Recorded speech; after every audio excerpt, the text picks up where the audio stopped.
हिंदी भाषा।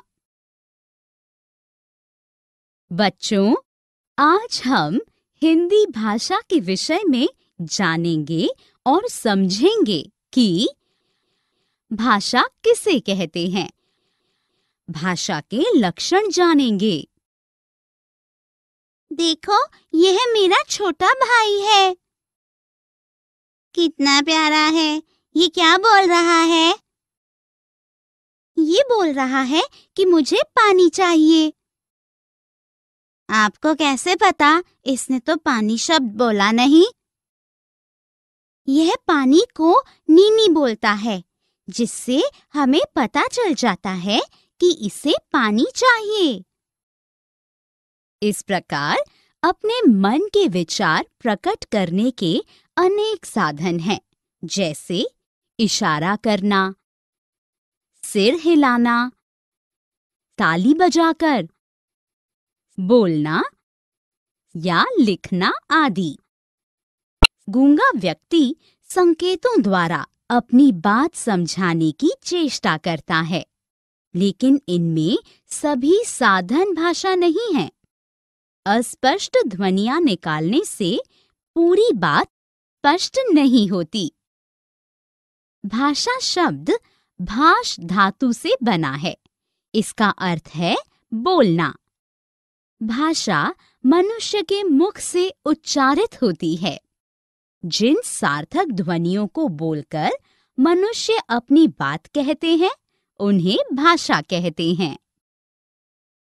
हिंदी में पवन शब्द तभी अर्थवान है जबकि उसमें क्रम है, व्यवस्था है और यह हवा के अर्थ के लिए है। यदि इन ध्वनियों को उलट दिया जाए तो इसका अर्थ नष्ट हो जाता है। संसार की एक भाषा नहीं है, अनेक भाषाएं हैं, जैसे हिंदी, अंग्रेजी, तमिल, पंजाबी, उर्दू आदि।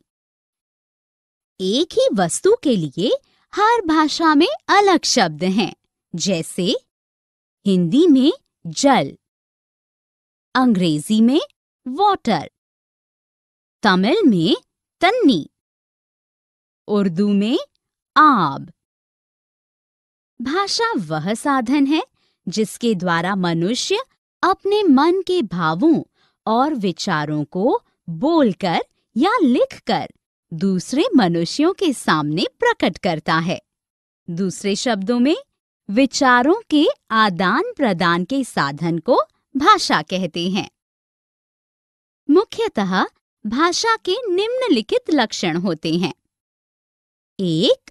भाषा मनुष्य के मुख से उच्चारित होती है। 2. एक ही वस्तु और उसके अर्थ के लिए भाषा में एक निश्चित ध्वनि समूह होता है। 3. भाषा का उद्देश्य विचारों का आदान प्रदान है। 4. भाषा में विभिन्न ध्वनियों से सार्थक शब्दों का निर्माण होता है। 5. हर भाषा की अपनी व्यवस्था होती है, अपने नियम होते हैं। 6.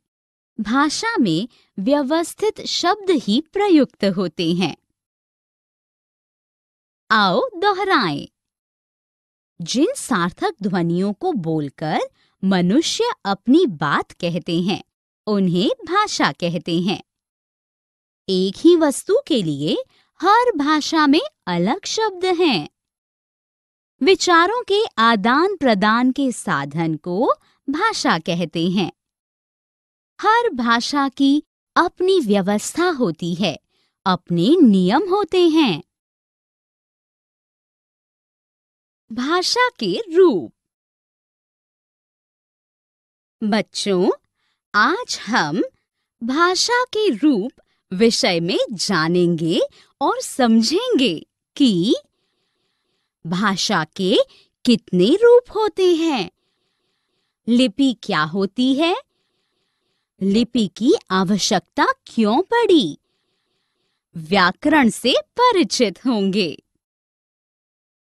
कक्षा में शिक्षक द्वारा बोलकर पढ़ाना तथा बच्चों द्वारा पुस्तक में लिखना, यह दोनों भाषा के रूप हैं।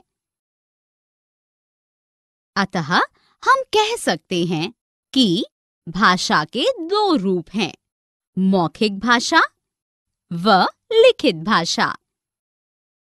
मौखिक भाषा: जब मनुष्य अपने भावों और विचारों को बोलकर प्रकट करता है तो वह भाषा का मौखिक रूप कहलाता है। रेडियो व टीवी पर प्रसारित होने वाले कार्यक्रम, बातचीत, भाषण, कविता पाठ, समाचार का वर्णन मौखिक भाषा के विभिन्न रूप हैं। भाषा का मौखिक रूप सबसे पुराना है, क्योंकि मनुष्य ने पहले बोलना सीखा, बाद में लिखना। लिखित भाषा: जब मनुष्य अपने भावों और विचारों को लिखकर प्रकट करता है तो वह भाषा का लिखित रूप कहलाता है। पुस्तकें: रामायण, महाभारत आदि ग्रंथ लिखित भाषा में है। भाषा के लिखित रूप के द्वारा ही हम अपने ज्ञान एवं अनुभवों को एक पीढ़ी से दूसरी पीढ़ी तक पहुंचा सकते हैं। अब आप जान गए हैं कि संसार में प्रायः सभी मनुष्य बोलते और बातचीत करते हैं। अतः संसार में अनेक भाषाएं हैं। भारतवर्ष में भी अनेक भाषाएं बोली जाती हैं, जैसे उर्दू, हिंदी, पंजाबी, मराठी, बांग्ला, तेलुगु, गुजराती, मलयालम, कश्मीरी आदि। भाषा की मूल ध्वनियों को लिखकर प्रकट करने में जो विशेष चिन्ह निश्चित किए जाते हैं, उन्हें लिपि कहते हैं। हिंदी भाषा की लिपि का नाम देवनागरी है। देवनागरी लिपि का विकास ब्राह्मी लिपि से हुआ है। विश्व की कुछ भाषाएं और उनकी लिपियों के नाम: हिंदी देवनागरी, संस्कृत देवनागरी, अंग्रेजी, जर्मन, रोमन, पंजाबी गुरमुखी, उर्दू, अरबी, फारसी, फारसी, रूस, रूसी। लिपि की आवश्यकता: जब मानव समाज दूर दूर तक बस गया तो अपनी बात को एक दूसरे तक पहुंचाने के लिए मौखिक ध्वनियों को लिखित रूप देने की आवश्यकता पड़ी। ज्ञान की संचित राशि को अगली पीढ़ी के लिए सुरक्षित रखने के लिए समाचारों के आदान प्रदान के लिए भी आवश्यकता पड़ी। व्याकरण: भाषा को शुद्ध रूप में लिखना, बोलना और पढ़ना सिखाने वाला सूत्र व्याकरण कहलाता है। जैसा कि आप जानते हैं कि सड़क पर चलने के नियम होते हैं। यदि इन नियमों का पालन न किया जाए तो दुर्घटना हो सकती है। इसी प्रकार प्रत्येक भाषा के नियम होते हैं। ये नियम ही भाषा को निश्चित रूप प्रदान करते हैं। अगर कोई लड़का कहे कि मैं जाती हूं, तो यह वाक्य गलत होगा, क्योंकि कर्ता पुल्लिंग हो तो क्रिया भी पुल्लिंग होनी चाहिए। इस नियम को किसने बनाया? व्याकरण ने। आओ दोहराएं। भाषा के दो रूप हैं, मौखिक भाषा व लिखित भाषा। लिखकर प्रकट करने में जो विशेष चिन्ह निश्चित किए जाते हैं, उन्हें लिपि कहते हैं। हिंदी भाषा की लिपि का नाम देवनागरी है। देवनागरी लिपि का विकास ब्राह्मी लिपि से हुआ है। भाषा को शुद्ध रूप में लिखना, बोलना और पढ़ना सिखाने वाला सूत्र व्याकरण कहलाता है। प्रत्येक भाषा के नियम होते हैं। ये नियम ही भाषा को निश्चित रूप प्रदान करते हैं। भाषा परिवार।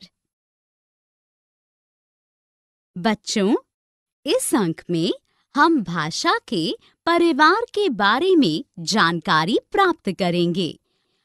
भाषा के परिवार के बारे में जानेंगे।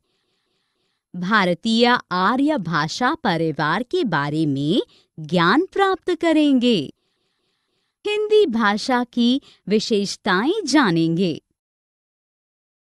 मेरा नाम लीला है। यह मेरे भाई और बहन हैं और वह हमारे माता पिता हैं। यह हमारा छोटा सा परिवार है। इसी प्रकार भाषा का भी परिवार होता है। आइए जानते हैं। ऐसी भाषाओं का समूह जिनका जन्म किसी एक मूल भाषा से हुआ हो, भाषा परिवार कहलाता है। विश्व में लगभग 3000 भाषाएं हैं, जिन्हें 12 भाषा परिवारों में बांटा गया है। ये परिवार है: 1. भारत यूरोपीय, 2. द्रविड़, 3. चीनी, 4. सेमेटिक, 5. हेमेटिक, 6. आग्नेय, 7. Ural Altaic, 8. बांटू, 9. अमेरिकी red Indian, 10. Caucasus, 11. सुडानी, 12. Bushman. Bharat के दक्षिण भाग में एक दूसरा भाषा परिवार है, जिसे द्रविड़ भाषा परिवार कहते हैं, जिसकी मुख्य भाषाएं हैं तमिल, तेलुगु, मलयालम और कन्नड़। भारतीय आर्य भाषा परिवार। भारत यूरोपीय भाषा परिवार एक अत्यंत विशाल भाषा परिवार है। भारत की वे भाषाएं जो इस परिवार से संबंधित हैं, भारतीय आर्य भाषा परिवार के नाम से जानी जाती हैं, जैसे हिंदी, मराठी आदि। इनका मूल रूप वैदिक संस्कृत में प्राप्त होता है। हिंदी तथा अन्य आधुनिक आर्य भाषाएं। अपभ्रंश भाषा का प्रचलन 500 ईसा से 1000 ईसा तक हुआ। अपभ्रंश से ही आर्य भाषाएं निकली हैं। मुगल काल में अरबी और फारसी भाषा ने हिंदी भाषा को बहुत प्रभावित किया। उर्दू भाषा के माध्यम से हिंदी भाषा का शब्द भंडार प्रभावित हुआ, जिससे नए शब्दों का जन्म हुआ। हिंदी भाषा को प्रभावित करने वाली दूसरी भाषा अंग्रेजी है। इस भाषा का प्रभाव आज भी कायम है। राजभाषा हिंदी। 14 सितंबर 1949 को भारत की संविधान सभा ने हिंदी को भारतीय संघ की राजभाषा के रूप में स्वीकार किया। संविधान के अनुच्छेद 343 के अनुसार संघ की राजभाषा हिंदी और लिपि देवनागरी है। बोली, उपभाषा और भाषा। बोली किसी छोटे क्षेत्र में स्थानीय व्यवहार में आने वाला बोलचाल का भाषा रूप, जिसका कोई लिखित रूप अथवा साहित्य नहीं होता, बोली कहलाता है। साहित्य की रचना होने पर बोली उपभाषा बन जाती है। उपभाषा। उपभाषा का क्षेत्र बोली से विस्तृत है। कुछ मील की दूरी पर बोली में हल्का सा अंतर आ जाता है, लेकिन इसका स्वरूप नहीं बदलता। इस स्वरूप को उपभाषा कहते हैं। भाषा। भाषा विभिन्न क्षेत्र में बोलने, लिखने, साहित्य रचना करने तथा संचार माध्यमों के परस्पर आदान प्रदान करने में प्रयुक्त होती है। भाषा का क्षेत्र उपभाषा के क्षेत्र से विस्तृत होता है। जैसे हिंदी भाषा कई प्रांतों में फैली हुई है और वही जनसंपर्क की भाषा होती है। हिंदी भाषा की विशेषताएं। हिंदी भाषा को जैसा बोला जाता है वैसा ही लिखा जाता है। हिंदी भाषा में सारे वैज्ञानिक नियम मिलते हैं। हिंदी भाषा के पास विशाल शब्द भंडार हैं। हिंदी भाषा विभिन्न बोलियों के तत्वों से मिलकर बनी भाषा है। आओ दोहराएं। ऐसी भाषाओं का समूह जिनका जन्म किसी एक मूल भाषा से हुआ हो, भाषा परिवार कहलाता है। विश्व में लगभग 3000 भाषाएं हैं, जिन्हें 12 भाषा परिवारों में बांटा गया है। भारत के दक्षिण भाग में एक दूसरा भाषा परिवार है, जिसे द्रविड़ भाषा परिवार कहते हैं। अपभ्रंश भाषा से ही आर्य भाषाएं निकली हैं। संविधान के अनुच्छेद 343 के अनुसार संघ की राजभाषा हिंदी और लिपि देवनागरी है। हिंदी भाषा